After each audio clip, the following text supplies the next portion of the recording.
What you're about to see is the 6th part of a multi-part series that I did on Cornerstone Television with Dick Hatch. I hope you enjoy these. This one, if you have not seen the previous ones, I recommend that you go to our archives site on American Vision's website.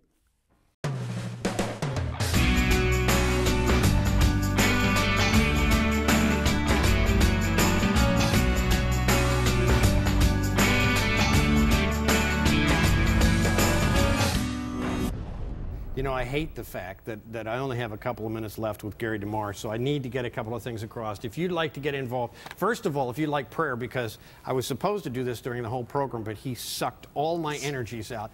It's 888-665-4483. There are people waiting to pray for you now, so consequently, just call. And forgive me for not reminding about that earlier. Don't forget AmericanVision.org. You've got the Christian Heritage that you can get DVD series. You've got the America's Christian History.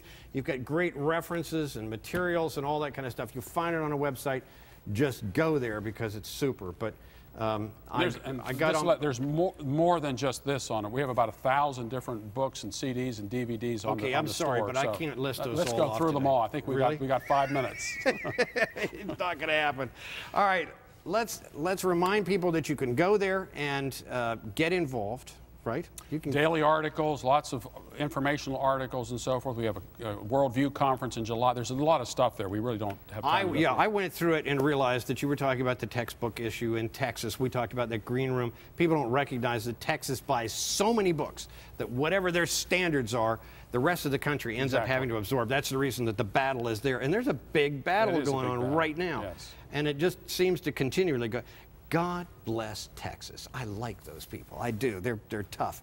There are all kinds of things going on that people really need to recognize. And we try to keep up with all of these things, inform people from a biblical perspective on how to think through these issues. We deal with the creation-evolution debate. We deal with the new atheists, of course, America's Christian Heritage. We deal with governmental issues. When we use the term government, we need to think of God's government in the singular. We say government, Isaiah chapter 9, the government shall rest on his shoulders. When we think of earthly governments, we should see that as in a plural. Self-government under God, family government, church government, and civil government. Always with an adjective before the word government.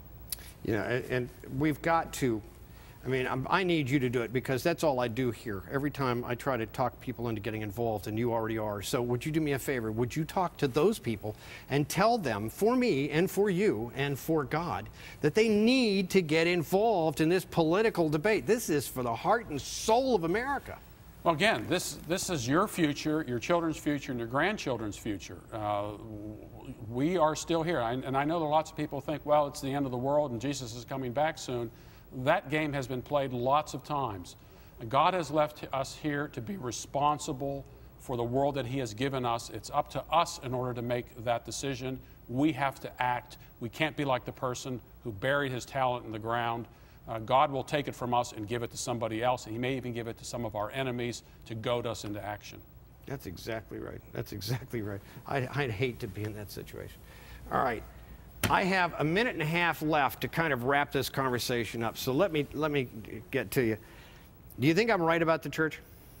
Can I goad you into saying I'm right? You are right.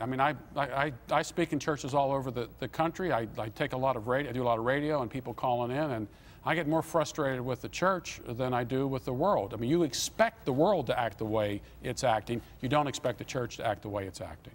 One of the things that horrifies me is that Rush Limbaugh, Hannity, Beck, my dear friend Rose, these people are Christians in a world that supposedly it's a bad thing. Rush talks about his relationship with God. Beck is a Mormon. Hannity is a Catholic, so on and so forth. Where is the leadership from the church? And you have exactly 25 seconds to answer. Well, I like the idea that it's all decentralized. Pastors out there. There are tens of thousands of pastors, thousands and thousands of churches. We could transform this world in no time if pastors would get up in the pulpit and preach the whole word of God. It only took 12 people to change the world. Doesn't seem like we could do it with an entire Senate, but we'll try. Thank you for being here. We'll see you next time on Focus 4.